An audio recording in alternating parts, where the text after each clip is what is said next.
주님의 은혜가 함께 하시기를 축복합니다. 오늘 세계관 시리즈로 우리가 살피고 있는데 오늘은 세 번째 시간입니다. 하나님이 세상을 창조하시다, 이런 제목입니다. 어, 세계관이 무엇인지에 대해서 우리가 살폈습니다. 세계관은 관점과 관련이 있다, 보는 것과 관련이 있다. 그래서 우리가 세계관을 가지고 우리가 살아가면서 세계관에 따라서 우리가 반응하고 또 세계관에 따라가서 우리가 살게 된다 그랬어요. 세계관은 맨 밑바탕에 있는 지각과 같다, 우리 틀과 같다. 그래서 지구 맨 밑바탕에 판이 있잖아요. 이 판들끼리 이렇게 부딪힐 때 문제가 생기는데, 세계관이 우리 속에 가장 기본적인 지각 속에 있는 어떤 틀과 같다, 이렇게 말할 수 있어요. 예수님이 선포하신 하나님 나라의 복음에 우리가 잘 무장되는 게 정말 중요하죠. 예수를 믿는 사람들은 온 땅의 통치자, 그러니까 하나님이 온 땅의 통치자이고 또 창조주이시고 또 심판자이시고 구원자이심을 알지요. 그렇게 확실히 믿고 또 그렇게 선포하는 것이 되게 중요하죠. 예수님은 하나님 나라를 세우기를 원했거든요. 그래서 신앙은 어떤 취미나 신앙은 어떤 한 단순한 진리가 아니라 우리 삶 전체를 포괄하는 영원한 진리고 영원한 생명이시지요. 그래서 예수님의 구속의 역사는 수천 년 동안 전개되었어요. 그래서 우리는 복음을 뭐라 그러냐, 보편타당한 진리, 인류 전체와 인생 전체에 해당하는 공공의 진리다, 이렇게 고백하잖아요. 복음은 그저 사적인 영역의 체험이 아니고 무한정 미래로 연기될 내세의 구원만 다루는 그런 부분적인 게 아니라는 거죠. 복음은 하나님이 세상과 인생 전체를 회복시키기 위해 어떻게 일하고 계신지를 보여주는 그분의 이야기입니다. 예. 복음은 우리에게 전체 역사의 출발점을 보여주고 그래서 세상의 유일한 진리입니다. 여러분 그렇게 고백하십니까? 그래서 우리는 이 진리의 기초에서 살아야 돼요. 그걸 뭐라 그러냐, 성경적 세계관이다, 이렇게 말해요. 이 성경적 세계관에 확실히 무장되어야 되고요. 왜냐하면 우리가 세상에서 또 이 복음을 전해야 될 사명이 있기 때문에 그래요. 하나님의 백성인 우리의 사명은 하나님의 백성으로서 하나님의 초대와 명령에 따라 하나님이 만물을 구속하실 수 있도록 하나님의 세계 역사 속에서 하나님 자신의 선교에 헌신적으로 동참하는 일이 필요해요. 그러므로 우리는 성경적 세계관으로 무장되어야 해요. 예. 우리가 성경적 세계관을 공부하는 이유는 우리는 이전에 어, 신앙생활 하기 전에 우리는 하나님이 누군지 모를 때 우리는 세상적 방법, 세상적 가치관을 따라 살았단 말이에요. 그래서 어, 무엇보다 그런 삶을 내내 살아왔기 때문에 예수를 믿고 하나님이 살아계심을 알게 될 때 우리의 삶에는 변화가 필요해요. 제가 지난번에 나눴잖아요. 저는 어렸을 때부터 교회를 다니는 모태신앙이라고 말했죠. 이 모태신앙이 인격적인 주님을 안 만나면 못된 신앙, 아무것도 못하는 신앙, 뭐 이렇게 된다고요. 근데 제가 인격적인 주님을 만나기 전에는 제 인생의 목표를 어떻게 사는 게 옳을까, 이런 생각을 참 많이 했어요. 어떻게 사는 것이 옳은가, 뭘 하면서 살을까, 나름대로 직업에 대한 또 인생에 대한 목표를 설정해 놓고 그 방향을 향해 나가다가 인격체 대신 주님을 만나면서 제 삶의 목표가 또 삶의 의미와 방향이 딱 달라졌거든요. 하나님이 우주를 창조하셨고 하나님이 온 땅의 주권자라면, 통치자라면, 그리고 하나님이 구원자고 인간이 죄로 인하여 심판을 받을 수밖에 없는 상태이고, 그리고 하나님의 우리를 구원하셔서 우리와 함께 새 창조의 역사에 동역하도록 우리를 부르셨다면 내가 어떻게 사는 것이 올바른 삶일까? 그래서 모든 걸 다 데리고 다시 어떻게 사는 것이 옳은지 하나님 앞에 묻고 찾고 구하는 가운데 결국 제가 목회자가 되었어요. 그러면서 깨달은 바는 결국 이런 질문을 여러분 심도 있게 좀 해봐야 돼요. 하나님 살아계심을 믿으십니까? 하나님이 우주를 창조하셨음을 믿으십니까? 그리고 하나님이 성경을 우리에게 주셨어요. 이 말씀, 이 성경이 하나님 말씀을 믿으세요? 그러면 우리는 이 땅에서 하나님이 만든 피조물로서 하나님의 뜻을 따라 살 때 거기 생명이 있어요. 그래서 신명기 30장 20절 19절에 보면 이런 표현이 있죠. 신명기 30장 19절 20절에 보면 내가 생명과 사망과 복과 저주를 너희 앞에 두었다. 너와 내 자손이 살기 위하여 생명을 택하라. 이렇게 말하면서 20절에 하나님을 사랑하고 그의 목소리를 청종하고, 그의 말씀을 청종하라는 말은 목소리를 청종하라는 말이에요. 순간순간 인격체 되신 주님과의 교제 가운데 성경에 기초한 그분의 우리에게 가르치는 삶의 원리, 우리에게 구체적으로 인도하심을 따라 사는 거예요. 그리고 그를 의지하라. 의지하라는 말은 착 들러붙으라 그 말이에요. 남자가 아내를 떠나 아니 부모를 떠나 그 아내와 연합할지어다. 예. 네. 잘 알아듣나 보려고 제가. 예. 예, 무슨 말인지 아직 모르는 분들이 많아요. 네. 남자가 아내를 떠나, 제가 그랬어요. 남자가 부모를 떠나 아내와 연합할지어다. 연합이라는 단어가 착 들러붙다 그 말이거든요. 다바크라는 말. 왜 그래야 돼요? 하나님이 생명이니까. 그가 장수니까. 그 말은 우리가 하나님을 따라갈 때 거기 생명이 넘친다는 거예요. 하나님의 길을 따라가야 거기 생명이 있어요. 맞아요?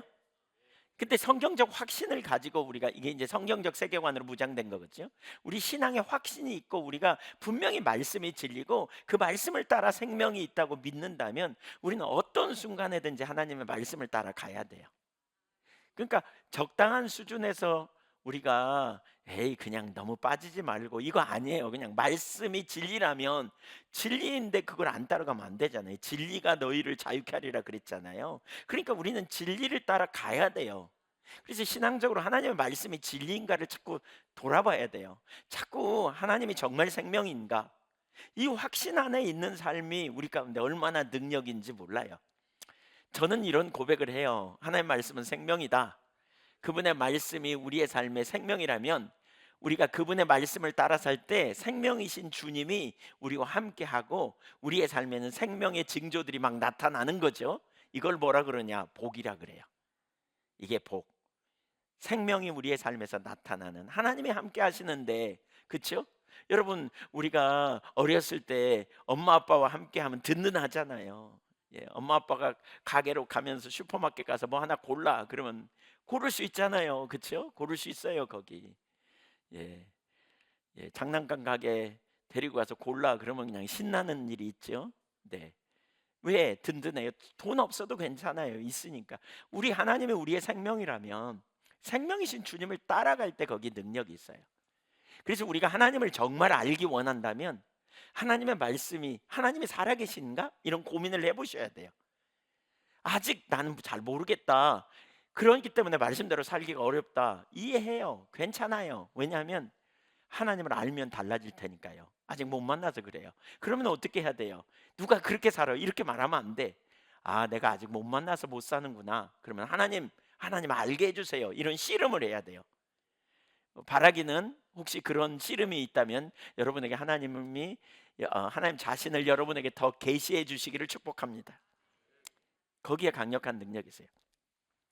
노르웨이는 인구 비례로 볼 때 세계에서 가장 부유하고 가난한 사람이나 거린이 없는, 또 세계에서 가장 교육률이 높은, 문맹이 없는, 어느 것보다 더 많은 자유가 있는, 그리고 민주주의가 잘 형성된 그런 나라로 알려져 있대요. 예. 그래서 이 나라가 어떻게 그렇게 급속도로 바뀔 수 있을까? 이전에도 그랬냐? 아니요. 옛날에는 문맹률도 많았고요. 아주 거린들도 많았고 아주 가난하고 아주 그냥 폭력적이고 이런 문제투성이인 사람들이 되게 많았다는 거예요. 근데 왜 갑자기, 어떻게 갑자기 이렇게 변화가 일어났냐? 어떻게 그렇게 됐냐?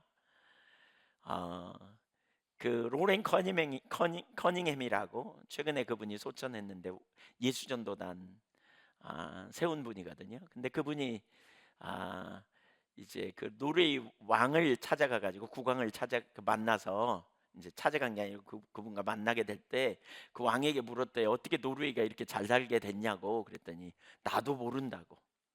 근데 여러 사람이 나한테 그렇게 묻더라고. 그러니까 그만큼 인제 이렇게 급속도로 변화가 일어난 거죠.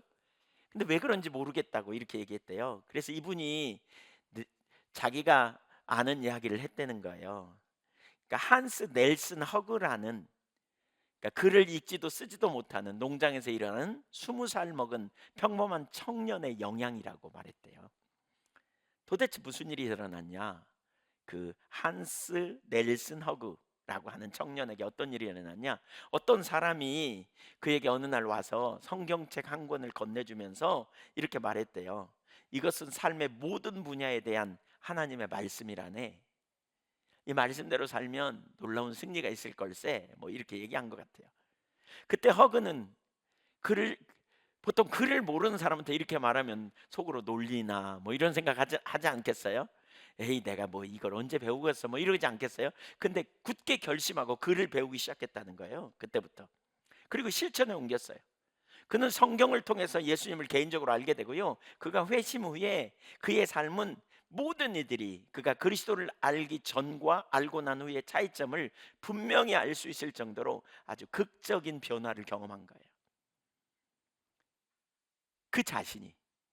그 자신이 변화된 뿐만이 아니라 주변에 자기가 발견한 하나님의 길이 뭔지, 현실 세계는 이런데 현실은 이렇게 사는데 성경이 말하는 우리 삶의 모든 영역에 올바로 살아가야 될 길이 뭔지를 나누기 시작했다는 거죠. 그랬더니 이것이 후에 노르웨이 전체를 뒤흔들어 놓는 허그 부흥의 시작이라는 거예요. 허그를 통해서 노르웨이 전체가 회개하고 돌이키기 시작하고 삶의 변화가 일어나기 시작했다는 거죠. 한스 넬슨 허그는 그것으로만 끝나지 않고 성경과 성경에 나오는 삶의 전반에 대한 메시지를 계속 공부해 나가기 시작하면서 그가 그의 회심으로 회심은 순간에 일어났지만 노르웨이 전체의 변화는 아주 조금씩 조금씩 일어나고 있었다는 거죠. 허그는 그의 생애에 그의 노력의 열매를 완전히 보진 못했대요. 성경에서 축복은 3, 4대에 걸쳐 일어난다 이렇게 쓰여 있잖아요. 그래서 한 나라의 완전한 변화를 보기까지 오랜 시간이 필요하다. 이 로렌 커닝햄이 그렇게 말해요. 한스는 복음을 전하고 하나님의 말씀을 가르치는, 그러니까 자꾸 이렇게 복음을 전하고 가르치다 보면 성경 이야기를 하면 찔리잖아요, 우리가. 저도 성경을 읽다 보면 찔리거든요. 근데 이게 찔리는 게 굉장한 은혜잖아요. 성령이 안 비춰주면 안 찔리거든요. 이 찔려 희한하게 해서 이렇게 성령님이 우리 가운데 비추세요. 이렇게 조명해 주세요. 예. 근데 이제 찔리는 걸 좋아하지만 또 계속 찔리면 막 불편하잖아요. 또 불편하던가요? 네. 그 예한교회 제가 왜 사람들이 힘들어하지? 제가 이런 생각을 어느 날 해봤어요. 그랬더니 아니 물어봤어요. 그랬더니 제 메시지가 이렇게 찔리는 일을 한대요. 찌른대요. 그런가요? 그런 것 같아요. 그래서 지난번 언제가 저녁 예배인가 물어보니까 교회 떠나려고 생각했던 분 손 들어보니까 우수수 손 들어요. 아, 제가 예, 아이, 한번 그래서 제가 그때 많이 그런 얘기 했거든요. 붙어만 있으면 바뀐다 이렇게. 우리 송수영 권사님도 떠나려 그랬다 그래서 제가 네. 예, 근데 그 단계를 넘어서야 돼요. 왜 넘어서야 되냐면 내가 원래 그런 자거니 이렇게 하면서 그래서 예수님 없이는 안 되는구나 이렇게 가야 돼요.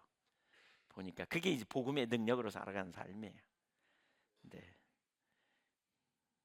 네, 예, 김광석 장로님도 많이 찔리셨다고 그러시던데 전에 그러신가요? 네, 아내가 일러서 그런가 그랬다고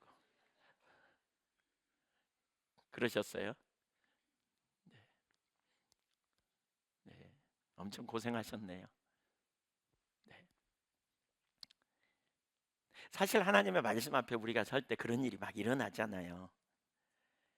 그러다 보니까 이제 아마 이 한스가 정치권에도 막 얘기하고 그랬겠죠. 막 그 우간다의 그 순교를 23명이 순교당했는데 그때 우간다 그 국왕이 동성애에 빠져가지고 왕궁에 있는 누구든지 신하를 데려다가 그냥 동성애 하는데 이제 그걸 거부하는 거예요.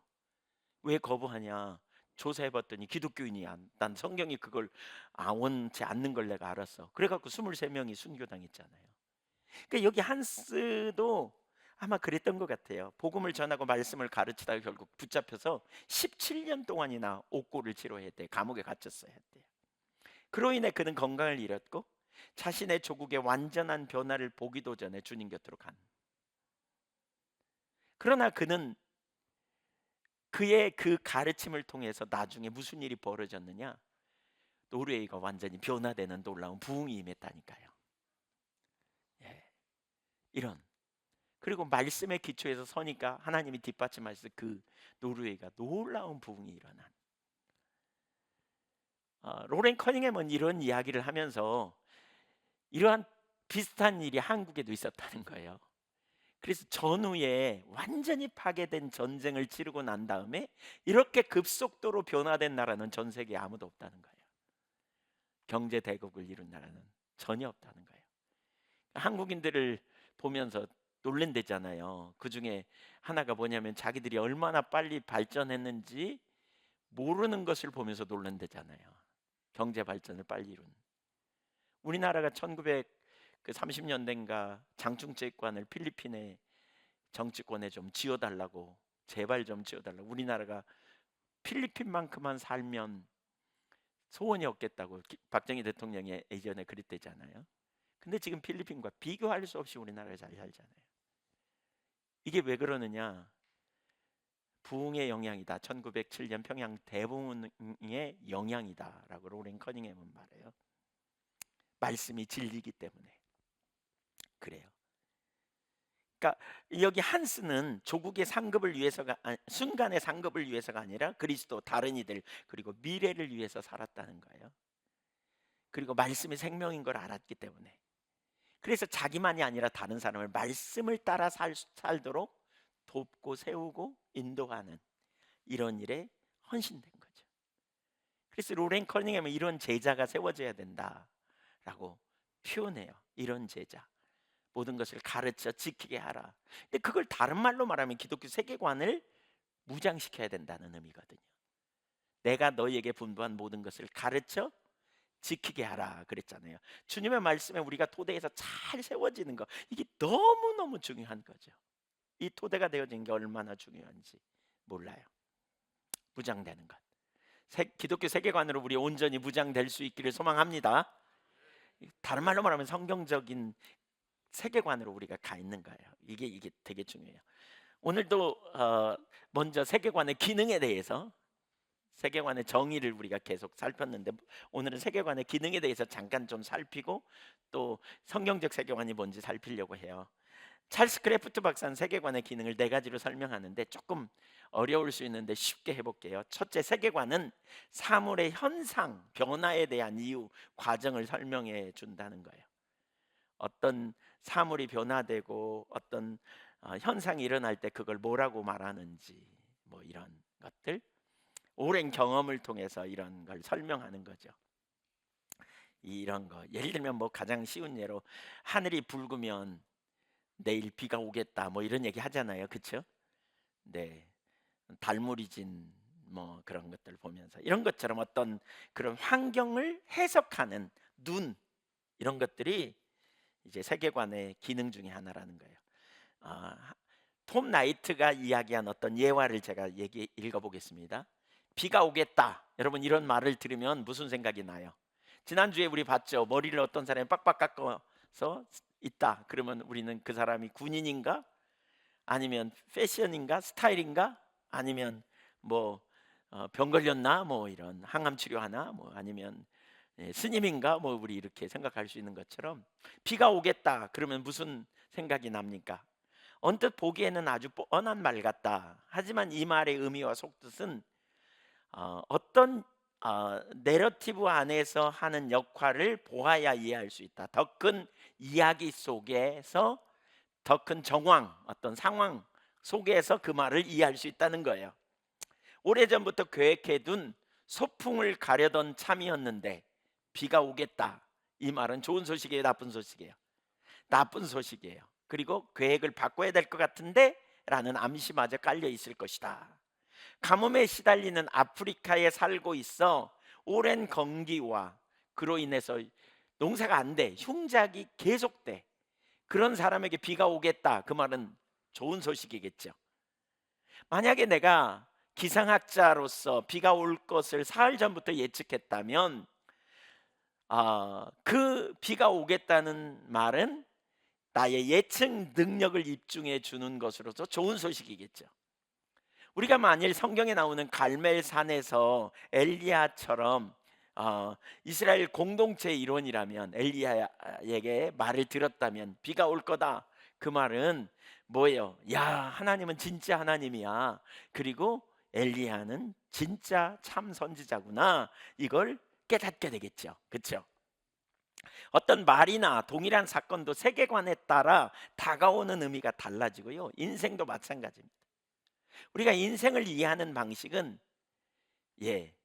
그러니까 인간의 그 세계관에 대해 어떤 세계관에 의한 개념을 가지고 있느냐에 따라 달라진다는 거예요. 내가 어떤 세계관을 가지고 있느냐에 따라서 우리 생각도 다르고 말도 다르고 행동도 다르게 된다는 거예요. 그 예로, 그러니까 예를 들면 성경에 이런 이야기가 있잖아요. 하나님은 하나님의 백성을 빚으시기 위해서 광야로 인도하시죠. 어려운 환경으로 인도하세요, 때로는. 근데 그 어려운 광야로 인도하실 때 그 과정에 막다른 골목을 만나고 위기를 경험하죠. 그때 성경적 세계관을 가진 사람들은 그 상황을 우연으로 여기지 않잖아요. 하나님이 이 상황을 통해서 나를 뭘 가르치려고 그런지, 내가 혹시 뭐가 잘못됐을까, 그렇게 묻고, 또 그뿐만이 아니죠. 이런 상황에 완전히 막다른 골목에 있을 때 이 상황에 피할 길을 내시겠다고 약속하신 주님의 말씀을 듣고 이 상황에 피할 길을 가르쳐 주세요라고 묻잖아요. 그렇죠? 예. 그러나 다른 세계관을 가진 사람들은 이런 문제를 다르게 해석합니다. 합리주의적인 세계관을 가진 사람들, 예를 들면 과학적, 합리적 분석을 통해서 내가 이 상황에서 건짐을 받을 수 있을까? 불가능해. 틀렸어 라고 말하면 다른 방법으로 그 문제를 풀어보려고 하겠죠. 그러면서 닥친 문제에 대해서 어떻게 하나님이 나를 안 돌보실 수 있어요? 원망하고 불평하는 일 하겠죠. 예를 들면 이스라엘 백성들이 홍해 앞에서 그 큰 광야를 만났을 때 그들이 무슨 태도를 취했는지 알잖아요. 큰 홍해를 만났을 때 그들이 어떤 태도를 취했어요? 애굽에 매장지가 없어 우리를 죽이려고 여기 데리고 왔단 말이냐? 그리고 뒤집어지잖아요. 그런데 모세는 뭐라 그래요? 그렇게 말해요. 오늘날 여호와께서 너희를 위하여 행하시는 하나님의 역사를 보게 될 거다, 이렇게 말하잖아요. 그러면서 그들을 위해 믿음으로 하나님을 찾고 기도하는 자리로 가죠. 그러니까 어떤 상황이나 환경을 해석하는 거예요. 어떤 상황, 환경, 일이 왜 이렇게 됐는가, 이런 거를 해석하는 거죠. 우리 인생에 일어나는 많은 문제들을 어떤 시각으로 해석하는가, 이제 이런 부분이 세계관의 기능이에요. 세계관은 지난주에 나눴죠. 신념이라고. 기억나시죠? 네. 신념. 어떤 문제를 해석하기 위한 어떤 틀, 기본적으로 가진 틀이라고 그랬어요. 두 번째. 세계관은 사람들의 경험을 측정하고 평가하는 기준이 됩니다. 어떤 기준이 돼요. 경험을 측정하고 평가하는 기준이 돼요. 예로 미국인들의 경우에는 사회적인 지위에 따른 영향력이나 물질적인 부를 매우 중요시 여기는 세계관을 가지고 있어요. 그러니까 물질주의적 세계관이라고 말할 수 있죠. 그래서 한 인간의 성공 여부는 그가 소유하고 있는 재산이나 사회적인 영향력에 의해 결정된다고 보는 거예요. 뭐 돈이 없어도 이름이 알려졌거나 아니면 돈을 많이 가지고 있거나 이런 사람을 참 성공했어, 그 사람은. 혹은 뭐 자녀들이 잘 돼가지고 뭐 이름이 났거나 막 이러면 참 성공했어, 이런 이야기를 한다는 거죠. 한편 이런 세계관은 서구 사회의 그리스도인들에게도 영향을 미쳐요. 그래서 분에 넘치는 소비 행위라든가 출세주의적인 삶의 양식은 실제적으로는 거부할지 모르지만 그들이 다른 사람을 판단할 때 그걸 가지고 판단하는 것은 합당하지 않다는 거죠. 예를 들면 그 중에 하나가 전에도 나눴지만 어떤 목회자를 판단하면서 목회를 성공했나 성공 못했나 이걸 뭘로 판단해요? 일반 문화의 세계관이 반영돼 가지고요. 교인 수가 많고 예산 규모가 크면 성공적인 목회를 하고 있다고 인정해 주는 거예요. 그렇지 않으면 형편없다고. 여러분 그것이 성경적이에요, 아니에요? 아니에요. 결코 성경적이지 않아요. 제가 지난번에 나눴죠. 저도 모르게 그런 세계관에 젖어 있었다고. 근데 농촌에서 목회하는 어떤 분의 이야기를 듣고요. 제가 어마어마하게 회개했습니다. 그분은 진짜 저보다 훨씬 하나님 앞에 충성되고 진짜 하나님 나라에 하늘나라에 올라가면 저보다 더 비교할 수 없이 큰 상급을 받을 것 같더라고요. 근데 제가 저희 지방에 있는 어떤 목사님이어서 제가 대놓고 뭐 그런 적도 없었고요. 한 번도 뭐 그분에 대해 부정적으로 얘기한 적도 없었지만 제 저 깊은 밑바닥에 그런 세계관을 가지고 제가 보고 있더라니까요. 그러면서 이 진짜 심각하구나. 나도 동일하게 그런 자리에 있구나라는 생각을 했어요. 그러니까 이런 가치관을 가지고 있어 물질과 연관이 되면 가치관이 해결되지 않으면 물질과 연관돼서 시험 드는 경우가 허다해요. 결국 진정한 변화는 세계관이 변화가 되어져야 되는 거죠. 그래서 왜 존 웨슬리는 주머니가 거듭나야 거듭난다 그러죠. 하나님의 말씀 앞에 물질과 관련된 영역 뭐 예를 들면 헌금 11조 이러면 뒤집어지는 거죠. 난 교회 가면 헌금하라 그랬어 싫더라 뭐 이런 얘기. 네, 교회에서 헌금하라는 얘기 뭐 거의 안 하잖아요. 하든가요? 네, 죄송합니다. 네. 하여튼 저는 잘 안 하는 것 같은데 근데 좀 하려고요. 이제 해야 되겠다 이런 생각이 든. 사실 헌금하라 그래서 하는 게 아니고 우리가 하나님 나라를 보며 그럴 수 있죠. 어쨌든 우리는 그런 식의 판단을 자꾸 한다는 거죠. 그런 식의 판단, 그런 가치관. 그러니까 이건 진정으로 삶의 변화가 일어나지 않은 거죠. 과거에 우리 한교회도요. 경배 찬양 일어나서 이 경배 찬양 하는 걸 보고 어떤 분이 와가지고 여기 말고 전에 있던 교회에서 보고 이상한데 여기 이단 같은데 막 이랬다는 거예요. 어떻게 사도신경도 안 하냐 막 이렇게. 참고로 사도신경은 좋은 전통입니다. 좋은 전통이에요. 그래서 사도신경을 개인적으로 고백할 수 없다. 그건 이단일 가능성이 높아요. 그런데 예배 시간에 사도신경을 해야 된다. 성경 그렇게 말하고 있지는 않아요. 아니, 성경에 나와 있지 않아요. 그냥 좋은 전통으로서 할 수도 있고 안 할 수도 있어요. 맞습니까? 네, 할 수도 있고 안 할 수도. 성경에 사도신경이 없잖아요. 그랬더니 누가 성경에 있는데요, 그러더라고요. 어디요? 거기 겹표지에 있는데요. 네, 네. 해도 되고 안 해도 되는 뭐 그런. 근데 이게 너무 형식적으로 전락돼서 사실 우리가 사도신경 안 하는 거잖아요. 근데 개인적으로 고백 안 하면 이단일 가능성이 높아요. 못 한다면 그거 동조 못 하면. 그건 매우 좋은 전통이에요. 그러나 예배 시간에 꼭 들어가야 된다 뭐 이런 표현은 없어요. 해야 된다. 근데 이제 그렇게 안 한다는 거죠. 그리고 일어나서 찬송가도 안 하고 어떻게 경배 찬양만 하냐 이렇게 얘기해서 이상한데 그랬더니 누가 옆에서 그랬대요. 오늘 교회도 이렇게 한다? 그랬더니 그럼 아니네 그랬다는 거예요. 왜 오늘 교회가 하면 아니고 작은 그 교회가 하면 이단이고 그럴까요? 이 판단의 가치 기준이 뭐냐? 그런 교회가 이단일 리 없어요. 이렇게 보는 거죠. 여러분 그런 관점으로 본다면 여기 뭐 주변에 이단들 어마어마하게 큰 이단들 많은데 그게 진리인가요? 아니라고요. 어떤 관점이냐 우리가 물질주의적 가치관이 있어서 그래요. 세 번째, 그러니까 세계관은 어떤 사건이나 상황을 해석하는 기준이 다르다. 세 번째, 세계관은 한 사회의 삶의 방식을 위한 심리적 강화를 시키는 역할을 한다. 이게 무슨 얘기예요? 동일한 세계관을 가지고 있음으로 말미암아 사람들은 자기가 속한 사회와 동일시가 가능하게 되고 그 문화가 가지고 있는 세계관을 받아들이고 그 안에서 살아가는 가운데 강한 소속감을 느끼게 되는 거예요. 그 결과 자신의 가족, 직업, 종교를 파괴할지도 모르는 이질적인 가치들에 대한 두려움에 벗어나 안정감을 갖게 되는 거예요. 그러니까 세계관이 같으면 안정적이에요.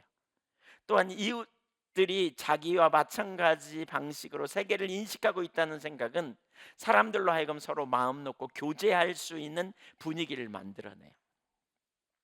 기독교 세계관과 현대의 사상이라는 책의 원래 제목이 그거거든요.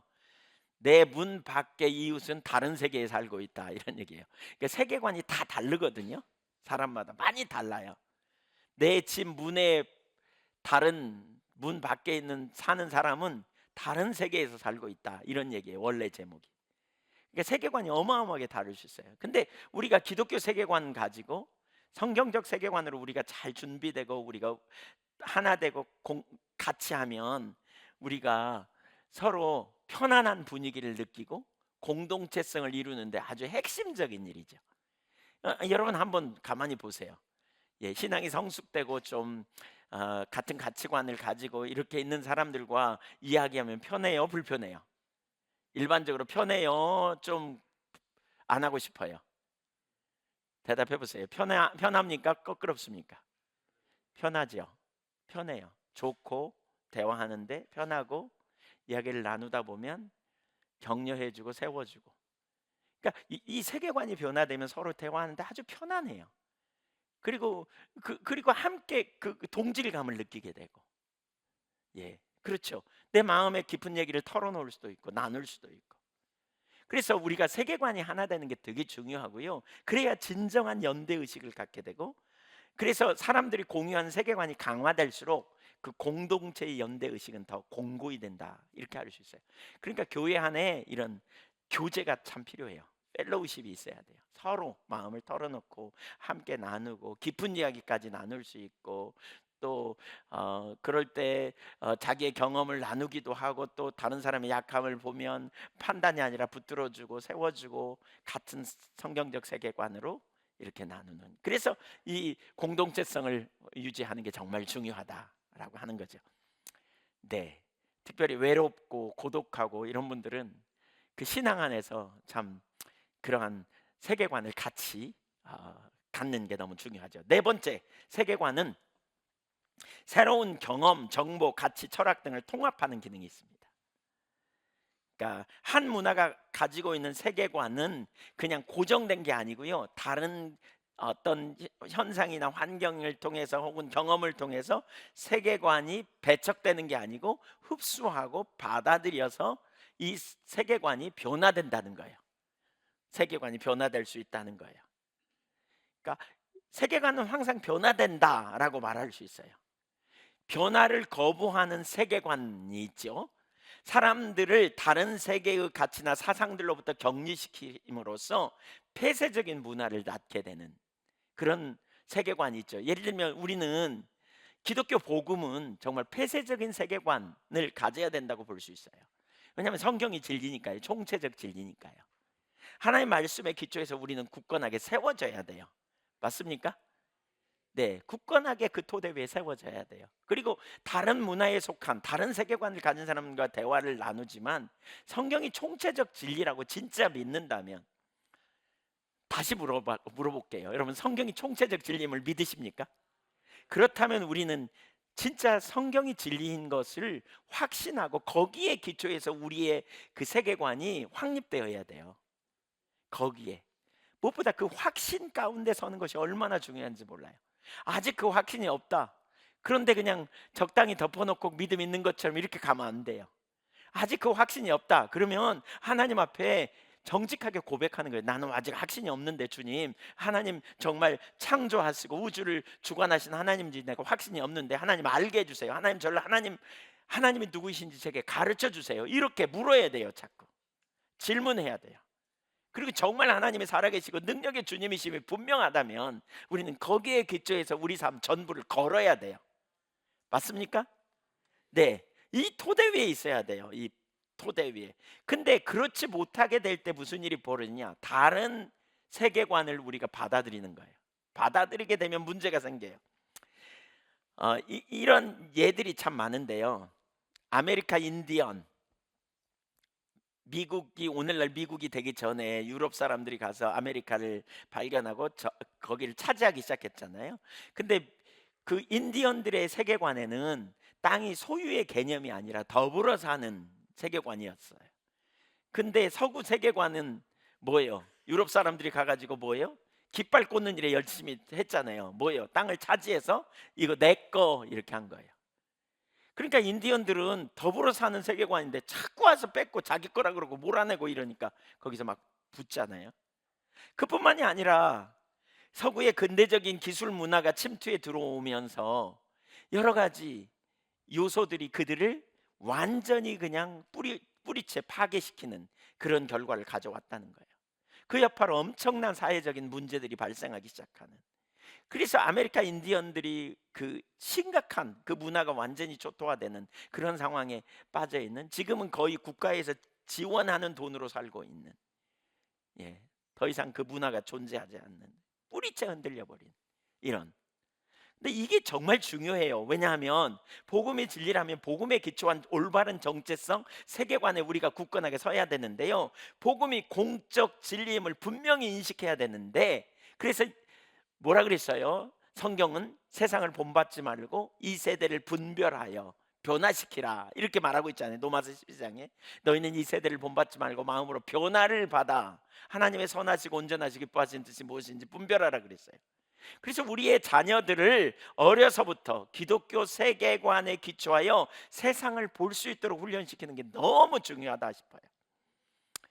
어려서부터 인격체 대신 주님을 만나갔고요. 그 삶에 근본적인 변화가 일어나도록 도와줘야 돼요. 오늘날 서구적인 세계관이 가지고 있는 흡수, 소화, 변형의 능력은 매우 탁월하다 이렇게 말하거든요. 서구적 세계관은 어떤 문화든지 흡수해요. 그리고 소화시키고 변형시켜요. 예를 들면 이제 그런 한 예가 또 이런 거예요. 전 세계에서 종교 인구가 가장 많은 게 샤머니즘이래요. 샤머니즘. 샤머니즘의 특징은 뭐냐? 어떤 종교든지 받아들이고요, 흡수해 버려요. 그래가지고 본질을 바꿔버려요. 그래서 샤머니즘의 특징이 뭐예요? 기복신앙이잖아요. 종교 고유의 그 기능을 상실시켜가지고 뭐죠? 다 샤머니즘화 시키는 거예요. 오늘날 기독교도 샤머니즘, 불교도 그냥 샤머니즘화 시켜서 그냥 공들여 갖고 복 받는 식의 그런 상황으로 전락시켜 버린 것이 이게 이제 그 세계관의 영향이라는 거예요. 근데 이 과거의 샤머니즘적 세계관이 그런 영향을 미쳐서 상당히 기독교가 왜곡되는 자리에 있었다면, 오늘날은 서구 세계관이 심각하게 영향을 미친 거죠. 기독교적인 가치와 사상에도 마찬가지로 영향을 끼쳐서 심각하게 세속화시켜 버린 거예요. 세속화시키는. 수많은 젊은이들이 교회를 떠나게 만들어 놓고요. 예. 그러니까 서구 세계관에서는 그런 거죠. 하나님이 없다. 혹은 프로이드 같은 사람들 뭐예요? 인간의 성을 해방시켜 줘야 된다. 그러면서 본능을 따라 살도록, 또 다인의 진화론적인 그러한 사고 체계, 또 칼막스의 그러한 어떤 막시즘, 현대적인 막시즘의 영향으로 분리되고 다툼이 끊어지지 않도록 조장하는 이런 문화가 오늘날 교회 가운데도 팽배하게 들어왔다는 거예요. 그래서 그런 세계관이 지속적으로 영향을 미치는, 이제 기회가 되면 그런 부분 다 앞으로 조금씩 살펴보려고 그럽니다. 조금씩 지금 접근하고 있습니다. 이런 문화. 그래서 서구 세계관의 영향으로 말미암아 서구 세계관이 가지고 있는 것 중에 하나가 그거잖아요. 공적 진리와 사적 진리로 이원화 시켰어요. 뭐죠? 정치, 경제, 과학, 법 이런 것들은 다 공적 진리로 하층에 있고요. 이건 공적 진리라고 받아들여요. 종교는요, 사적 진리로 몰아넣은 거예요. 사적 진리로. 종교, 도덕, 개인적 취향 뭐 이런 거 다 사적 진리다. 그건 진리가 아니라고 보는 거예요. 이건 개인의 취향이다. 그래서 공적 진리를 얘기할 때 종교 이야기하면 그건 종교고 그건 잘못된 거고, 예를 들면 그래서 동성애, 그러니까 심각한 문제, 에이즈 문제 뭐 이런 심각한 문제들을 꺼내잖아요. 그러면 너 기독교인이지? 그 사적 진리고 이렇게 나온다는 거예요. 아무리 거기다 과학적인 지식을 인용해서 얘기해도 안 들으려고 하는, 이미 왜? 사적 진리로 몰아가 보려고 하는. 그러니까 기독교가 상당히 쇠퇴되도록 이렇게 몰아가는 이런 일들이 일어나는 거죠. 그래서 이제 우리는 사실 문화와의 심각한 그러한 영적 전쟁이 있다는 사실을 기억할 필요가 있어요. 자, 이런 부분들을 종합해 보면 그래서 저는 이런 생각이 들어요. 누구와 교제하느냐가 참 중요한 것 같아요. 어떤 세계관을 가진 사람과 교제하느냐가 되게 중요해요. 예. 그래서 우리가 서로 믿음 안에서 교제하고 격려하는 일이 정말 죄송합니다. 정말 중요한 일이다라고 하는 거죠. 이를 통해 보면 세계관이 우리 삶을 인도하는 기능을 해요. 나침반이나 지도의 역할을 하고요. 우리가 접하는 사건이나 어떤 상황들에 대해 어디가 위고 어디가 아래인지 무엇이 옳고 그른지 감지하여 생각하고 행동하게 합니다. 그래서 세계관은 내비게이션과 같다 이런 표현을 해요. 그래서 성경에 기초된 세계관을 저와 여러분이 온전히 형성해야 돼요. 배우려는 겸비한 자세를 계속 취하십시오.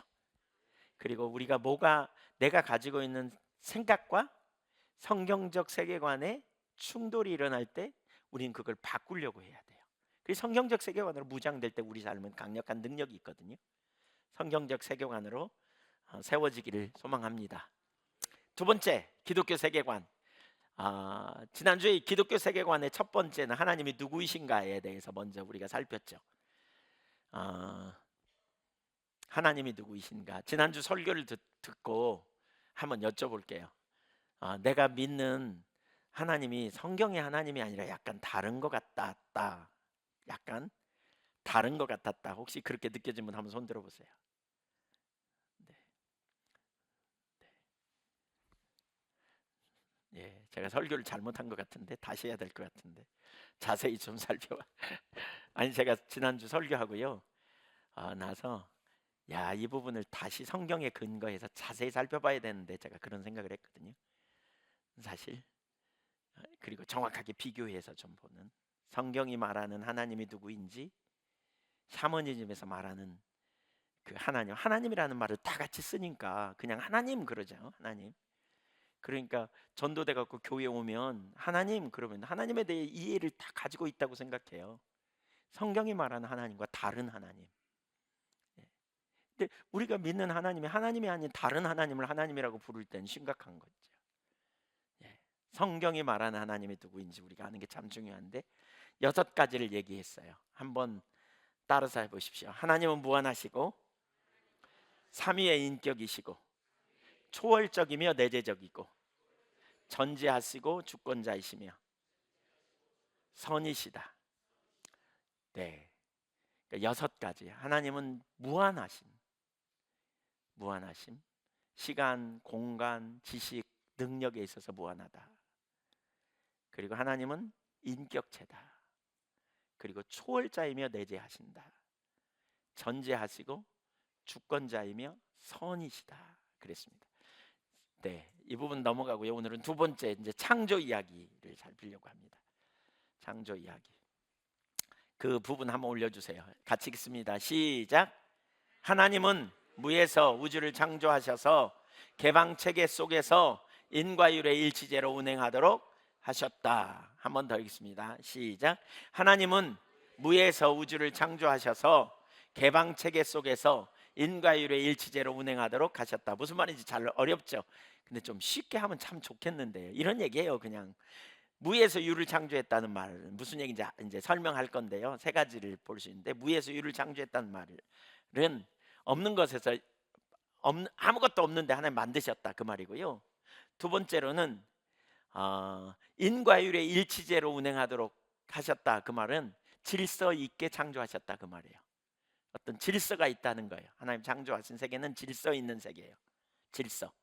세 번째로는 개방체계다 그 말은 우주가 만들어지고 세상이 창조된 다음에 하나님이 더 이상 개입 안 하시는 게 아니고 하나님은 계속 개입하시는 분이시다 얘기예요. 그러니까 오늘날에도 만물을 하나님은 주관하고 계신다 얘기예요. 쉽죠? 그냥 이렇게 얘기하니까.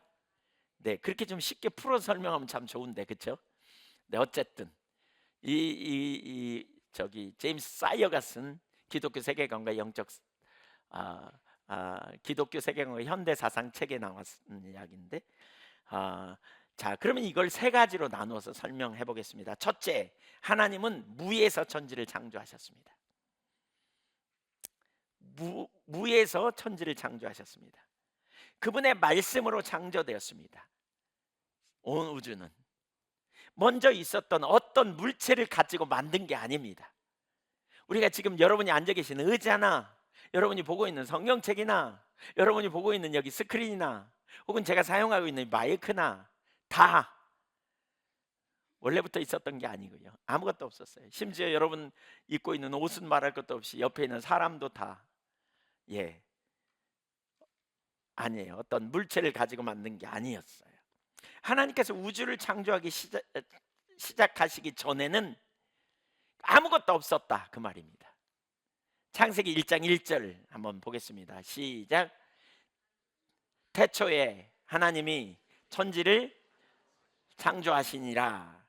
태초에, 그렇죠? 하나님이 창조하셨다. 천지를, 하늘과 땅, 온 우주를 포함하는데 하나님이 창조했다. 이게 뭘 의미하냐면 창조 이전에 아무것도 없었다. 이걸 암시하고 있어요. 시편 33편에서 6절과 9절을 보면 이렇게 말합니다. 같이 읽어보겠습니다. 여호와의 말씀으로 되었으며 그 만상을 그의 입기운으로 이루었도다. 저가 말씀하심에 9절 저가 말씀하심에 이루었으며 명하심에 견고히 섰도다. 그러니까 여호와의 말씀으로 아무것도 없다가 갑자기 생긴 거예요. 누구의 말씀으로? 하나님의 말씀으로. 그래서 요한복음 1장 3절에 보면 이렇게 표현합니다. 만물이 그로 말미암아 지은 바 되었으니 지은 것이 하나도 그가 없이는 된 것이 없느니라. 지어진 모든 것이 그분 없이는 하나도 지어진 것이 없어요. 만물, 모든 우주 만물이 다 그분에 의해 지어졌어요. 그러니까 그전에는 있었다 없었다? 없었다. 근데 그분에 의해 창조된 거예요. 골로새서 1장 16절 시작. 만물이 그에게 창조되되 하늘과 땅에서 보이는 것들과 보이지 않는 것들과 혹은 보좌들이나 주관들이나 정사들이나 권세들이나 만물이 다 그로 말미암고 그를 위하여 창조되었고, 만물이 그분의 손에 의하여, 그분을 위하여, 그를 위하여 창조된 거죠. 만물이. 요한계시록 4장 11절에 보면 24장로들이 이렇게 노래합니다. 우리 주 하나님이여 영광과 존귀를 받으시는 것이 합당하오니 주께서 만물을 지으신지라. 만물이 주의 뜻대로 있었고 또 지으심을 받았나이다. 만물이 주의 뜻대로 지으심을 받았다. 여기 만물에 존재하는 모든 존재하는 것에는 이유가 있다. 주의 뜻에 의하여 만들어졌다 이렇게 말해요. 우연히 만들어진 게 아닌 거죠. 만물이 하나님의 뜻에 따라서 만들어졌다 이렇게 말하고 있어요. 이 말을 들으면서 우리는 아이고 지네 같은 거 아이고 뱀 같은 건 안 만들면 좋은데 이런 생각 들죠. 그렇죠? 네. 원래 선한데 인간이 타락하면서 만물도 타락해서 그래요. 그런 거. 그 의도와 목적을 잃어버렸죠. 로마서 4장 17절도 한번 볼까요? 시작. 기록된 바 내가 너를 많은 민족의 조상으로 세웠다 하신 것 같으니 그가 믿은 바 하나님은 죽은 자를 살리시며 없는 것을 있는 것으로 부르시는 이시니라. 그러니까 하나님이 아브라함에게 많은 민족의 조상으로 세웠다 이렇게 말하고요. 근데 아브라함은 죽은 자를 살리시는 분, 없는 것을 있는 것 같이 부르시는 하나님, 그러니까 무에서 유를 만드시는 그런 하나님으로 말했다는 거예요. 믿었다는 거예요. 하나님을 없는 것을 있는 것 같이 부르시는 이라고 부르죠. 영어 RSV 버전을 보면 존재하지 않는 것을 존재하게 하신 이런 의미로 번역했어요. 무에서 유를 창조하시는 창조주 하나님. 여러분, 하나님은 뭔가 재료를 가지고 만들지 않아요. 하나님은 그냥 말씀으로 만드셨어요. 있으라 그랬더니 있은 거예요. 어떤 생각이 드세요? 하나님 정말 놀라우신 분이다. 그렇죠? 얼마나 크시고 얼마나 완전한가. 사실 우리가 이 하나님을 믿고 있어요. 그 하나님이 우리에게 아빠가 되심, 어마어마한 일이죠. 어마어마한 일이에요. 그래서 하나님이 우리 하나님이 되신다는 게 이건 진짜 어마어마한 일이에요. 하나님께서 무에서 우주를 지으셨기 때문에 우주 안에 있는 것 중에 영원한 것은 하나도 없고요. 우리가 보는 모든 것, 산, 바다, 별들, 지구는 하나님께서 지으셨을 때 비로소 존재하기 시작했어요. 그것들이 존재하지 않던 때가 있었어요. 시편 90편 2절을 읽어보면 이렇게 말합니다. 산이 생기기 전, 땅과 세계도 주께서 조성하시기 전, 곧 영원부터 영원까지 주는 하나님이십니다. 그러니까 하나님은 이 모든 만물이 생기기 전, 오래 전부터, 영원 전부터 계셨다. 그러니까 우리 하나님은 얼마나 크시고 놀라우신지 한번 생각해 보세요. 예. 그분에게 능치 못함이 있을까요? 없어요. 그분은 완전한 하나님이에요. 예. 그분은 모든 세상을 주관하시고 통치하신 하나님. 예. 그분이 이 온 우주를 설계하시고 그분의 뜻에 따라 우주 만물을 창조하시고 인간을 창조하시고 나타내셨어요. 그러니까 하나님께서 온 우주를 다스리신다는 거죠. 그리고 피조물 중 어느 것도 하나님 대신에 혹은 하나님과 함께 경배를 받기에 합당한 것은 하나도 없다는 사실을 가르쳐요. 그러나 만일 무에서 창조를 부인한다면 하나님과 같이 영원히 존재하는 것이 있다는 말이 되고, 이는 하나님의 독립성, 주권, 그리고 오직 하나님만이 경배를 받기에 합당하시다는 생각에 대한 도전이 됩니다. 만일 하나님과 상관없이 존재하는 것이 있다면 하나님께서 자신의 영광을 위해 그것을 사용하고 다스릴 수 있는 권한이 어디에서 비롯될 수 있겠습니까? 오직 하나님입니다. 예. 하나님, 한번 따라서 해보세요. 하나님께서 우주 만물을 무에서 창조하셨다. 아무것도 없는 상태에 창조하셨다. 이게 성경이 가르치는 위대한 선언입니다. 위대한 선언. 이것은 무한하신 하나님의 능력을 보여주고요, 또 여기에 뭘 보여주느냐? 창조된 모든 것은 목적과 의미가 있다는 거예요. 여러분, 창조된 모든 것은 목적과 의미가 있어요. 그냥 만들어진 존재가 아니에요. 그냥 우연히 어떻게 생겨난 존재가 아니에요. 요즘 현대 과학적 세계관은 빅뱅을 통해서 인간이 그러니까 우주 폭발이 됐고 생명이 나왔고 우연히 만들어진 존재다, 이렇게 보는 거예요. 그러니까 우연히 만들어진 존재로 보기 때문에 인간의 가치가 형편없이 떨어져요. 우연히 만들어 놓은 존재. 그래서 진화론적 세계관에서는 인간의 가치가 형편없어요. 인간뿐만이 아니에요. 예. 진화론적 세계관은 인간을 단순히 세포에서 진화된 고등한 생명체로 보잖아요. 인간 개개인은 특정한 목적을 가지고 태어난 존재가 아니라 자연 선택에 의해 우연히 발생한 존재라고 말하잖아요. 치열한 생존 경쟁 환경에서 잘 적응하지 못하는 존재는 결국 소멸하게 된다라고 말하면서, 잘 적응하느냐 그렇지 못하느냐 이걸 가르는 기준을 가지고 사용하는 진화론적 언어가 있어요. 그게 뭐냐? 쓸모 있냐 없냐로 보는 거예요. 쓸모 있냐 없냐. 우리 사람을 그렇게 봐요. 쓸모 있냐 없냐. 이 진화론적 세계관이 얼마나 우리 가운데 팽배한지 몰라요. 진화론적 세계관에 영향을 받은 사람들은 늘상 유용성, 쓸모 있냐 없냐 여기에 초점을 둬요. 이걸 높은 가치를 봐요. 예, 쓸모 있는 사람인지 없는 사람인지. 우리가 그런 가치관 가지고 요즘 뭐 얼마나 자주 우리가 그렇게 하기가 쉽습니까? 사람들을 향해 뭐라 그래요? 쓸데없는 놈, 예, 바보 같은 놈, 싹수가 노랗다, 뭐 이런 얘기 막 하잖아요. 예, 부모는 더 잘하게 하려고 뭐 그런 일을 하지만 학교에서 선생님들이나 또 세상적으로 쓸모 있냐 없냐 이걸로 판단해요. 그렇게 하다 보니까 가치관이 점점 낮아지는 거예요. 낮은 가치관이야. 난 세상에서 별로 쓸모가 없어. 그럼 내가 왜 태어났는지 몰라. 살 의미가 없다. 그러면 어떻게 되겠어요? 결국 자살이나 죽어야지 뭐. 그래서 우리나라의 자살률이 되게 높은 그 이유 중에 하나가요, 이런 세계관이 팽배됐다. 그 이유 중에 하나예요. 진화론적 세계관의 영향을 받은 사람은 유용성에 늘 가치를 두어요. 늘 경쟁해서 이기기 위해 자신의 쓸모를 가꾸고 남에게 인정받을 수 있는 쓸모 있는 자신으로 무장하기 위해 힘쓰는 거죠. 그리고 약자의 입장에서 생각하지 않고 사회적 약자를 돌보는데 소홀해요. 이런 사람들에게 누군가 적응하지 못하고 자살했어 이런 얘기를 하면 뭐라 그러냐? 어차피 소멸될 사람인데 뭐. 예. 그러니까 미래에 닥칠 일이 조금 앞당겨졌을 뿐이야 라고 말하는, 진화의 한 과정이야, 이렇게 해석하는 거죠. 그러나 성경은 우리가 하나님의 형상으로 창조됐기 때문에 우리가 얼마나 소중한 존재인지를 가르치고 있는 거죠. 세상은 쓸모 있는 존재다, 쓸모 없는 존재다. 학교 다니면서 점수로 판단하는 거죠.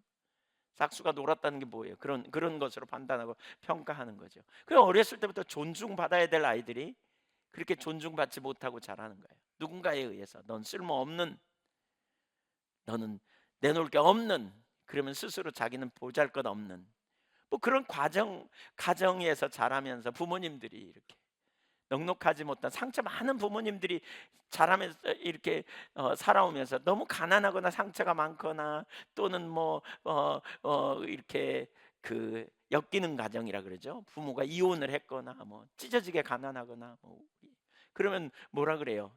살기가 힘드니까 자녀들에게 막 이렇게 말하죠. 그럼 자녀들은 자기가 정말 쓸모없는 인생이구나, 난 태어나야 되는데 태어나야 보다, 뭐 이런 의식을 마음속 깊이 가지고 있는 사람들은 이게 회복이 안 돼요. 회복이 안 돼요. 예. 이 찰스 다인의 그런 진화론적 사고의 영향이에요. 옆에 사람 한번 보세요. 그리고 이렇게 말해주세요. 당신 참 쓸모 있는 사람이라고. 예. 가치 있다고. 왜냐하면 하나님의 형상이기 때문에 그렇다고. 예. 당신은 하나님의 형상이기 때문에 소중하다고. 맞습니까? 네, 쓸모 있고 없고의 문제가 아닙니다. 이건 그야말로 그 자체가 소중합니다. 여러분, 우리 자녀들을 그렇게 사랑해 줘야 돼요. 예, 그 자체로 아이들을 그렇게 예뻐해 주는 거예요. 그냥 사랑해 주고 인정해 주고 격려해 줘 보세요. 애들이 완전히 달라지죠. 예. 요즘 또 사랑해 주라 그러니까 애들을 규율을 안 잡아 가지고 그냥 과잉으로 막 해줘 가지고 애들을 망치죠. 참 부모 노릇하기가 참 쉽지 않아요. 그게 참. 예. 제가 내가 다시 애를 낳으면 잘 기를 수 있겠다고 그랬더니 저희 아들이 좀 데려다가 길러보라고. 그래서 이제 연식이 지나서 안 된다. 제가 이렇게 예. 그 열정이 이제는 넘어간 것 같다. 예. 나는 이뻐만 해줄게. 니들은 규율을 잡아라. 이제 이런. 네. 얼마나 소중한 존재인지. 그래서 정말 가치 있게 여기는 하나님의 작품이죠. 하나님의 작품. 하나님의 아름다운 작품으로 우리를 빚으셨어요. 목적 없는, 이유 없는, 쓸모없는 존재가 아니에요. 여러분, 우리 모두는 다 하나님 나라의 귀한 존재고요. 하나님 나라의 놀라운 목적을 가지고 우리가 창조된 존재임을 믿으십시오. 예.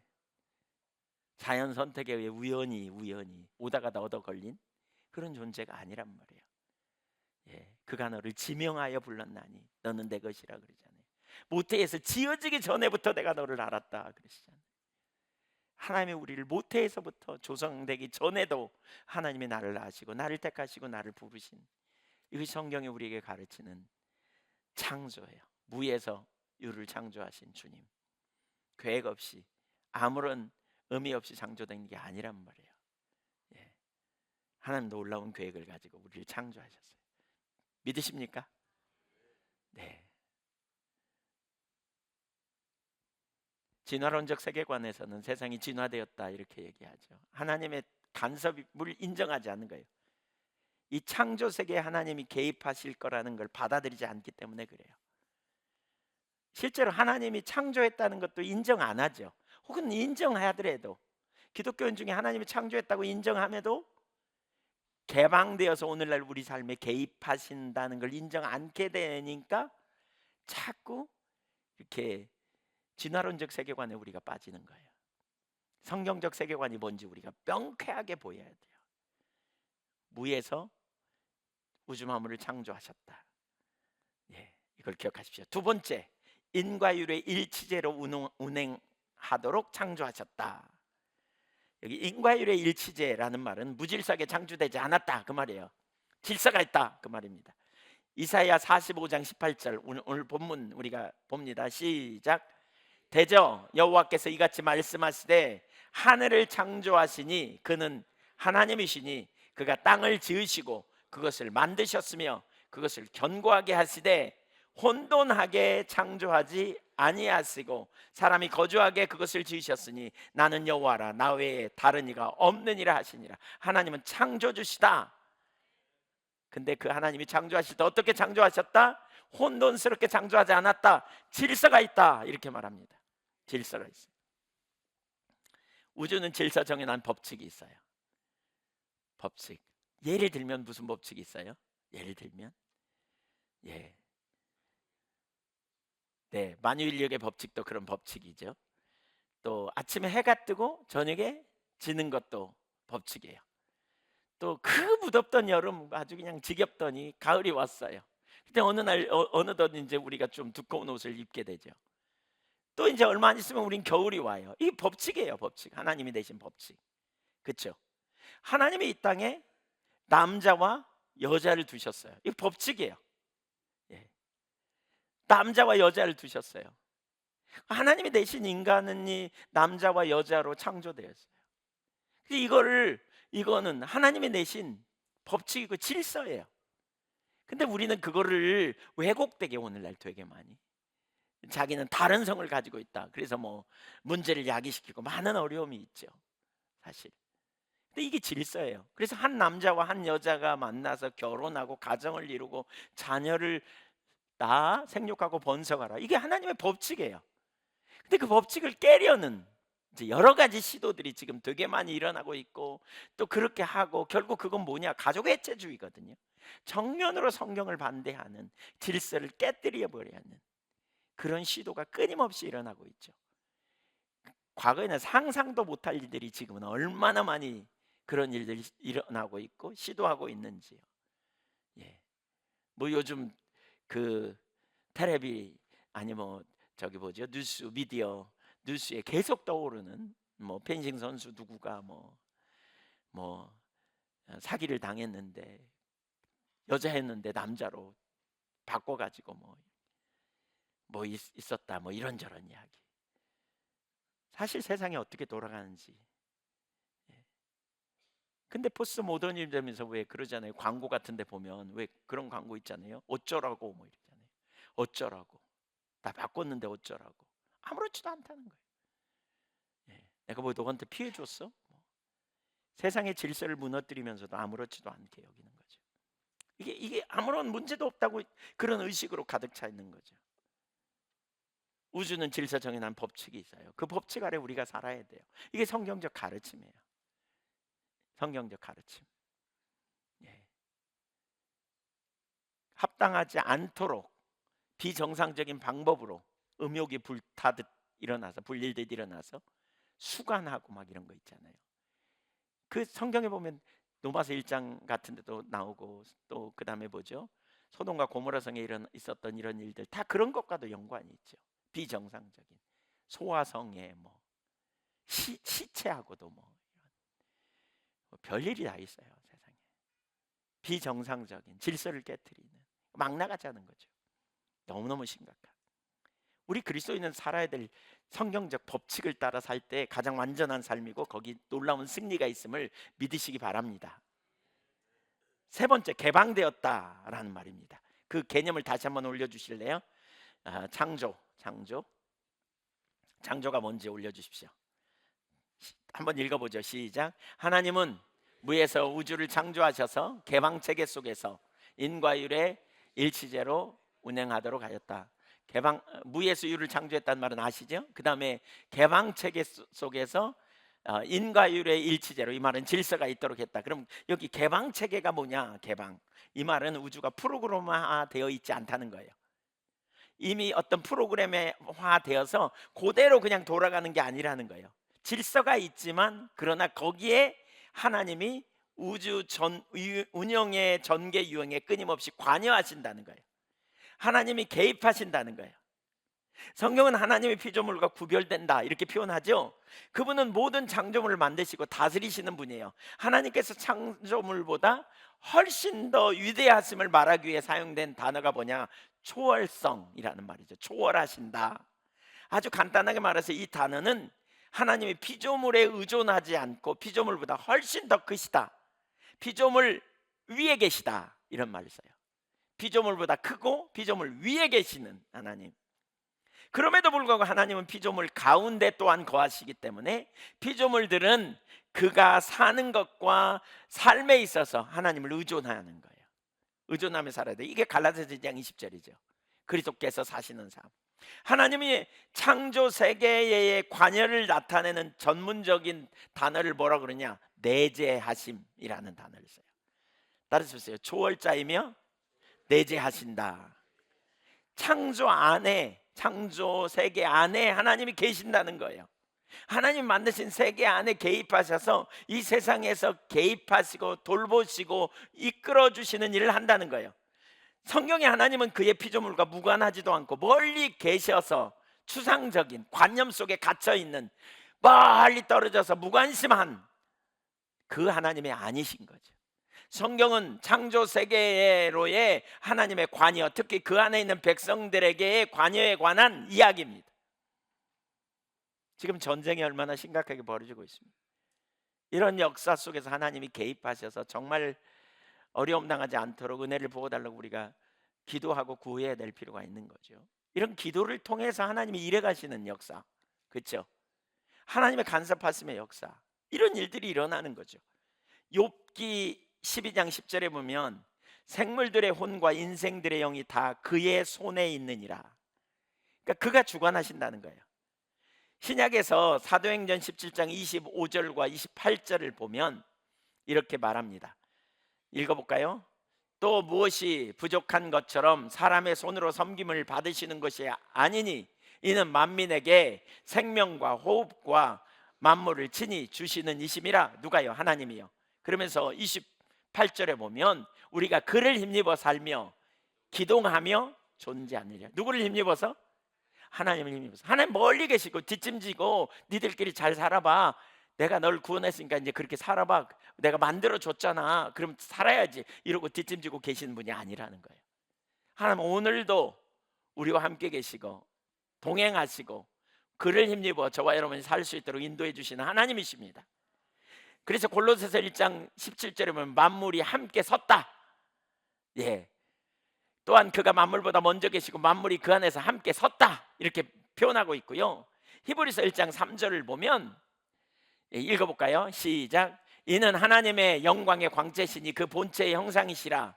그의 능력의 말씀으로 만물을 붙드시며 죄를 정결하게 하는 일을 하시고 높은 곳에 계셔 지극히 크신 이의 우편에 앉으셨느니라. 누구를 가르쳐요? 예수님이에요. 그분이 만물을 붙들고 계신다 라고 말하고 있어요. 만물을 붙들고 계세요.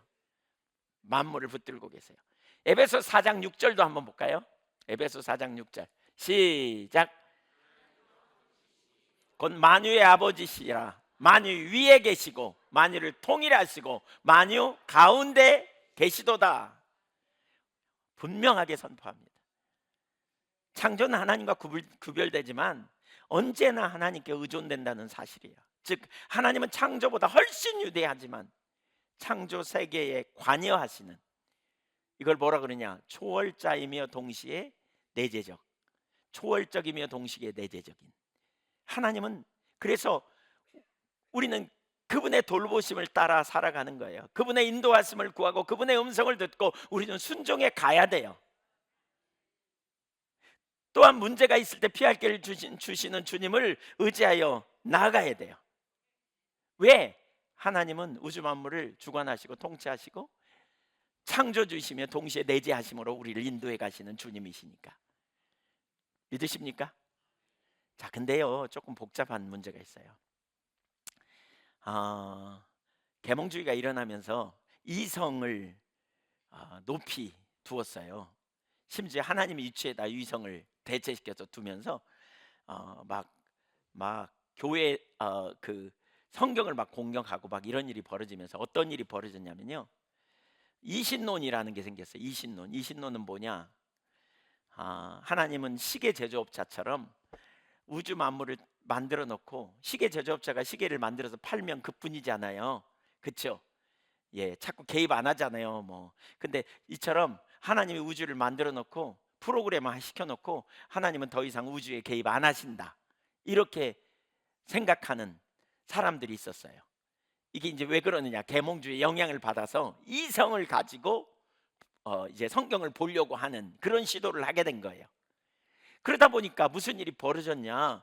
더 이상 하나님은 세상에 개입 안 하시는 분으로 여겨요. 그래가지고 문제가 해결돼도 하나님이 창조했지만 누가 해결해야 돼요? 우리끼리 해결해야 돼. 어려움이 와도 스스로 해결해야 돼요. 그렇죠?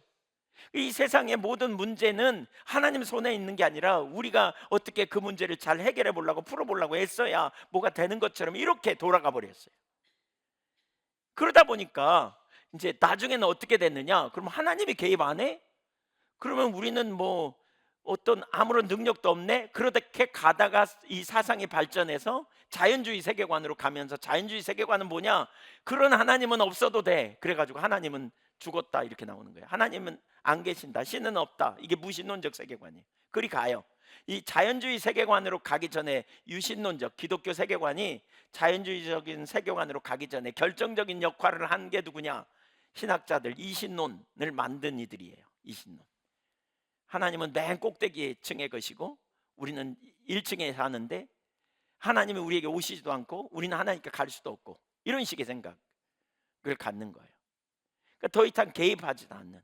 그러니까 하나님이 우주를 창조하셨다? 그러나 인격체는 아니야. 여기서 인격체이신 하나님이라는 말은 뭐예요? 우리와 함께 하시고 동행하시고 우리의 이야기를 듣고 우리를 도우시고 우리를 인도하시고 우리를 붙들어 주시는 하나님인데, 그 하나님이 아닌 것처럼 여겨지는 거죠. 자, 여기 되게 중요한 이야기가 있어요. 여러분의 머릿속에 있는 하나님, 계시는 하나님, 여러분은 어떤 하나님을 믿고 있는지 가만히 보세요. 오늘도 하나님은 살아계셔서 역사를 주관하시고 창조 세계 속에 주장하시고 오늘도 운행하시면서 저와 여러분을 도우시고 저와 여러분의 기도를 들으시고 피할 길을 내시고 인도하시는 하나님이십니까? 아니면 머릿속에만 계신 하나님입니까? 12명의 정탐꾼 중에 10명이 아시죠? 민수기 13장에 나오는 12명의 정탐꾼, 약속의 땅 가나안에 보냈어요. 정탐하고 오라고. 그 중에 10명이 뭐라고 말했냐면 그 땅은 매우 크고 그 땅에 사는 사람들은 매우 뭐죠? 아주 장수들이 있더라. 그들이 우리 볼 때 우리는 메뚜기 같이 보이겠더라. 우리가 그 땅을 점령하는 거 틀렸다. 우리는 그 땅에 올라가면 다 죽었다. 우리는 불가능하다. 이렇게 결론을 내려요. 12명 중에 10명이요. 그들이 하는 말을 들어보면요, 매우 논리적이에요. 합리적이에요. 매우 세상적으로 보면 허점이 없어요. 근데 딱 한 가지가 없어. 그게 뭐냐? 하나님과 하나님의 약속을 빼버렸어요. 하나님과 하나님의 약속이 없이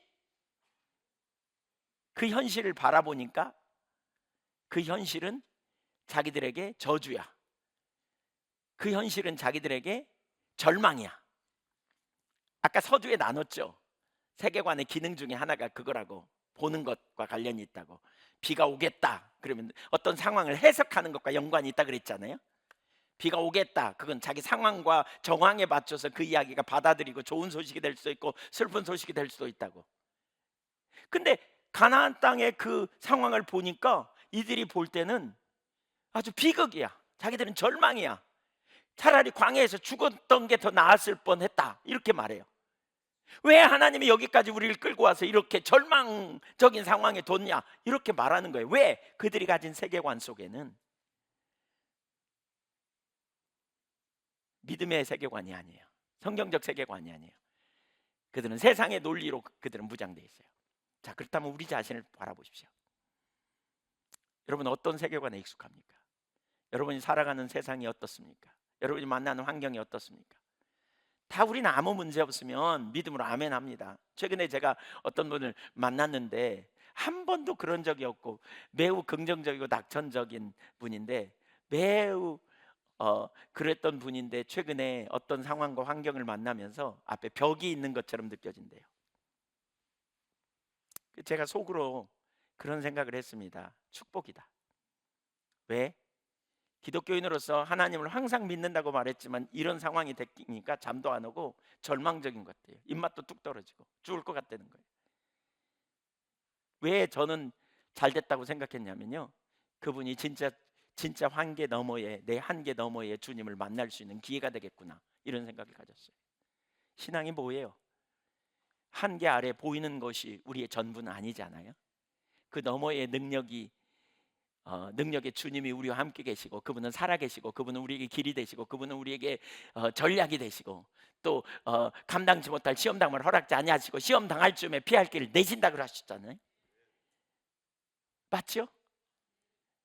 그 바로 그런 순간에 뭐 해야 돼요?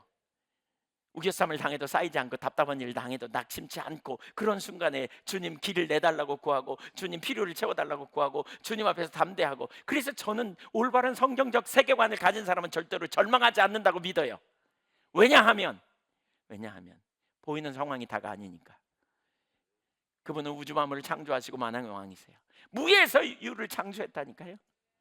말씀으로 온 땅을 창조하셨어요. 이 세상에 존재하는 모든 것이 우연이 아니에요. 그런데 피로 값주고 사신 저와 여러분이야 말로 표현할 수 없을 만큼 주님 앞에 소중한 존재 아니겠어요? 하나님 우리를 얼마나 사랑하시는지. 여러분, 우리 머릿속에 어떤 세계관의 영향을 많이 받고 있는지 보세요. 문제가 생길 때 낙심합니까? 감사하고, 그 문제를 가지고 예배당에 가서 주님을 찾고 은혜를 구하고 처방을 구하고 주님이 주실 때까지 구하고, 그래서 영적인 돌파를 경험하고 나가는 그 삶이 우리의 삶이어야 된다고 믿습니다. 근데 머릿속에 이신론적인 세계관, 하나님이 오늘날 개입하실까? 내 이런 문제를 개입하실까? 하나님 날 간섭하실까? 하나님 나 같은 상황에, 내 상황이 안 돼봐서 그렇지 목사님 내 상황 돼보세요, 내가 지금 어떤 상황인지 목사님 돼보세요, 막 이러면서 울부짖는 분들이 적지 않습니다. 하나님이 살아계신다면. 그래서 여러분 하나님은 역사의 주관자라는 말입니다. 하나님이 개입하시면 역사가 바뀌게 돼 있어요. 믿습니까? 우리 이몽기 목사님 과거에 얘기를 제가 들었어요. 이몽기 목사님 사주 보셨다는 얘기. 몇 살 때 보셨다 그런지 제가 기억은 정확히 안 나지만, 네, 사주를 보셨는데 그 사주대로 살아왔고요. 사주에 오면 장수 못한다고 그러죠? 예, 장수 못한다고. 그래갖고 점쟁이가 예수 믿으라고 그랬, 그랬, 예, 그러셨대요. 진짜 그러셨대요. 점쟁이도 아는 거예요. 예, 인간의 살아온 삶의 역사, 예, 뭐 나름대로 뭐 그런 거. 근데 예수 믿고 나셔서 정말 완전히 그 삶이 달라지신 놀라운 변화가 일어난. 왜요? 하나님 역사의 주관자잖아요. 하나님이 개입하시잖아요. 맞습니까? 네, 하나님이 개입하셔. 하나님이 간섭하셔. 하나님 돌보셔. 하나님이 주관하셔. 그래서 달라지게 돼 있어요. 달라지게 돼 있어요. 얼마나 놀라운 역사인지 모르겠어요. 전 창조 이야기를 생각하면서 이 생각이 들어요. 주님이 개입하시고 주님이 간섭하시면 한 개인의 운명도 달라지는데, 우주 만물의 주관자이신 주님이 간섭하실 때 한 나라도 달라질 수 있고요, 온 인류가 변화될 수 있어요. 믿으십니까? 근데 중요한 게 있어요. 바로 이런 세계관으로 무장된 사람을 통해서 하나님은 역사하신다는 거예요. 말씀이 우리 안에서 육신이 되는 역사가 일어나는, 바로 우리가 그 믿음으로 무장되고 우리가 그렇게 준비될 때 하나님 앞에 우리가 담대히 나가는 거예요. 제가 이번에 문화와의 선교적 만남 설교를 준비하면서 나누면서, 야, 이거 정말 쉽지 않은 일이다. 오늘날 서구 문화가 너무나 거칠게 밀고 들어오고 지금 심각한 상황인데, 이러한 싸움은 정말 쉽지 않은 싸움이겠다. 이게 정말 어떻게 가능할 수 있을까? 레슬리 뉴비긴이 어느 날 이런 이야기를 들었다는 거예요. 서구 문화의 심각성, 이런 얘기 했더니 결국 서구 사람들이 회심을 받아들일 것인지 이게 첫 번째 질문이군, 이렇게 누군가가 옆에서 어떤 선교사님이 속으로 이렇게 얘기를 하더라는 거예요. 그 얘기가 계속 오면서 그는 나머지 생애를 그 일에 헌신해요. 전부를 걸어요, 이 일에. 교회의 소명이라는 책에 보면 이런 얘기예요. 지난주에 나눴어요. 그 앞부분에서 이런 얘기를 해요.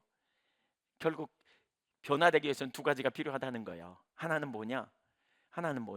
이러한 세계관에 무장되고서 본인이 말하고 삶을 구현하며 살아가는 사람이 필요해요. 확신을 갖는 이 사람이 필요하고요. 또 하나는 성령의 능력으로 함께 하시는 일이 일어나면 된다는 거예요. 아멘.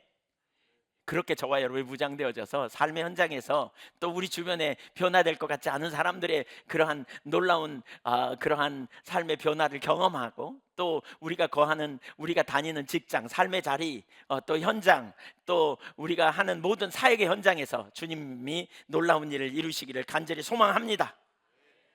저와 여러분을 통해서 그런 일이 일어나기를 원해요. 인간의 선택도 되게 중요하거든요. 인간의 선택.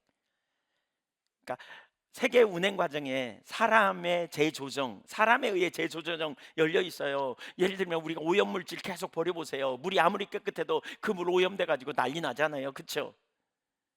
예. 그러면 하천을 더럽게 쓰면 결국 문제가 돌아오잖아요. 결국 인간의 선택 여부에 달려 있어요. 우리가 하나님 백성으로서 어떻게 살아야 되고, 또 우리가 하나님 백성으로서 이런 믿음을 가지고 세상을 변화시키는 일에 앞장서는 그런 믿음의 종들이 되기를 간절히 소망합니다. 네, 그렇게 되기를 원합니다. 세계관이 뭔지 아시겠죠? 예, 성경적 세계관으로 무장하시자고요. 아멘. 예, 오늘은 창조 이야기에 대해서 살폈습니다. 창조. 하나님은 무에서 유를 창조하신 하나님. 여러분, 이 사실을 믿어야 강력해요. 이 사실이 얼마나 강력한지 생각해 보세요.